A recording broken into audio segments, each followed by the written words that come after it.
So today we're going to be installing some front grille guards. I got the ones off of Amazon. I think they were 79 bucks before tax.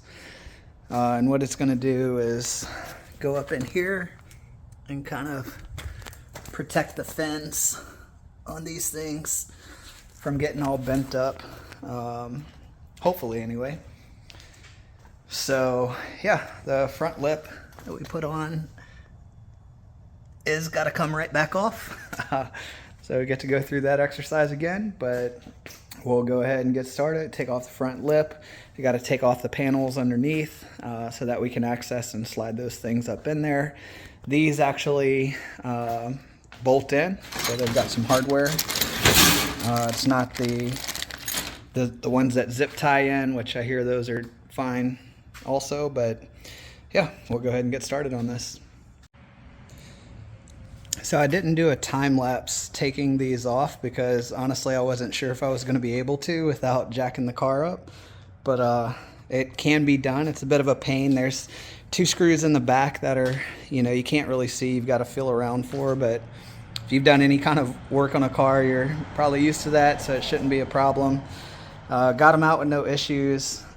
Figure it's better to pull them out now. You can see they're already dirty and I've got less than 600 miles on the car. So, I figure it's best to do this early because, eventually all these little screws are going to get dirty and caked up with gunk, and it'll just be harder to do later on. But if you've seen any of the other videos, let's see if you can see under here. Yeah, basically you take those off so you can gain the access. And I'll do a time lapse putting in the actual shields, and hopefully we don't have any issues, but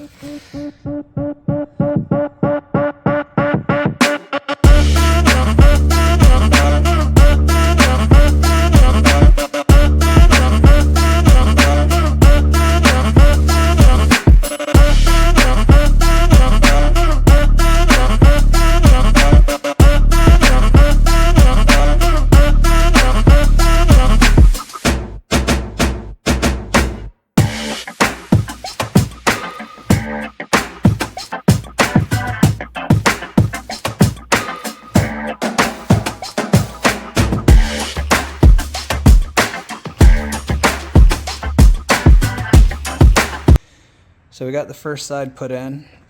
I did run into a little issue where the screw that goes right there, it kept wanting to strip out. And what it was where the clip that goes on there, they had a little piece of metal, so I had to just use my screwdriver and get that piece of metal out the way, and then it screwed right on up. But so now we've got a little bit of protection in here, and we'll get the other side done. Then we'll get these shrouds all put back on, but so far so good. It looks like you don't have to raise the car to do this job at all. It's not fun laying on your back doing this stuff, but until I get the little pucks to lift it without damaging the bottom, I'm trying not to lift it. So far so good. So that wraps up another quick project. So far, almost everything we've done has been to protect the car. So hopefully we get to some performance mods before long. Do got one more thing to do. Because as you can see in here, there's no protection for that radiator. So we'll get that one next. I don't know how many people have looked underneath a Vette before, but I do find it pretty interesting how this thing is pretty slick underneath. So the air just, flows right under it. Anyway, again, so this is Volt VR's channel. We're just doing some guest appearances as we work on the Vette. Like and subscribe, watch his videos, give him some props, and we'll see you on the next one.